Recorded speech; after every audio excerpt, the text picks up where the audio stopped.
Over the years, I've noticed that many people fall into two mental habits that almost guarantee misery.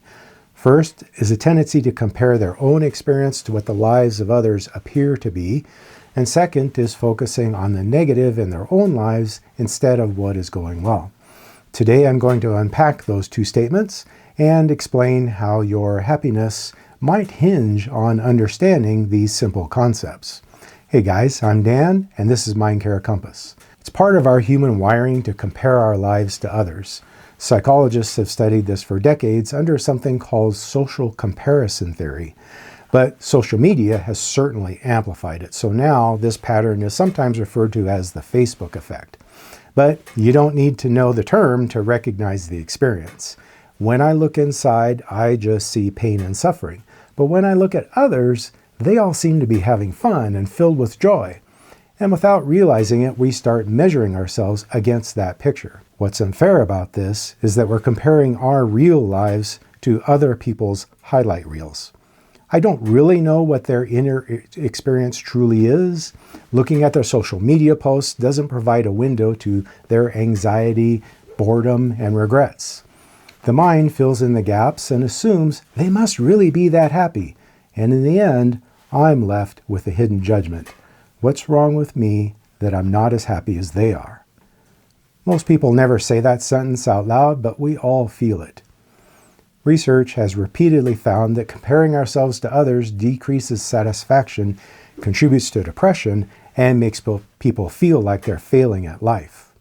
The way out of the comparison trap starts with a simple realization that everyone has good and bad characteristics, and we all experience positive and negative events throughout the course of a full life. Being rich or beautiful doesn't mean not struggling. It's just part of the human condition to experience things like loneliness, longing, and emptiness from time to time, and no one is free from that. To quote Led Zeppelin, "Upon us all, a little rain must fall." That brings us to the second point. Whether we experience happiness or misery is in our own hands and is largely determined by where we choose to put our attention. There's an old saying, we feed what we focus on, which means that the brain amplifies what it attends to. Now, of course, anyone will be sad when something bad is happening. I don't mean to suggest that somehow we can go through life grinning like fools with no connection to reality. But here's the thing. Do we recover from bad things, or do we draw a line from one bad event to the next and say to ourselves, only bad things happen to me?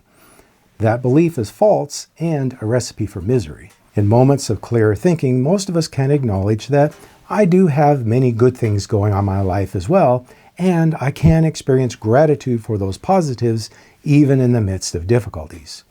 Two people can live the same life and experience completely different levels of suffering, largely because of where their attention goes. This shows up in ordinary moments more than dramatic ones. So, for example, if I'm backpacking in the rain, I could think, this is terrible and I can't stand very much of this. Or I could be telling myself, this is a challenge, but I'm glad I brought the right gear to manage the conditions. It's part of our survival brain wiring to be constantly scanning for danger, and that includes things like risks of rejection, failure, or falling behind, which is adaptive for survival but terrible for subjective well-being. A meaningful life often requires learning to scan for purpose and usefulness instead of danger.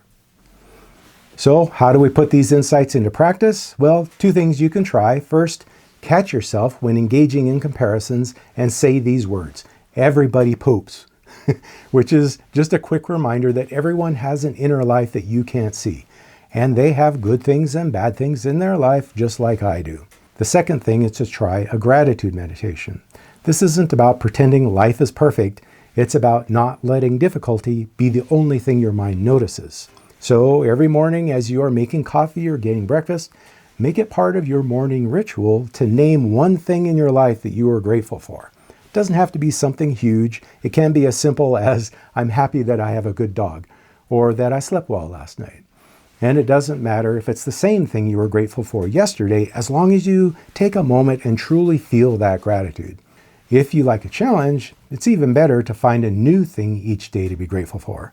The benefit of that method is it forces me to be looking for new things to add to my list, and that alone shifts the focus from the negative to the positive in life. We can't choose what thoughts pop into our heads, but we can choose how long we dwell on them. Your life doesn't have to be perfect to feel meaningful, but it does have to be yours and not someone else's. Thanks for watching. I'll see you next time. Take care.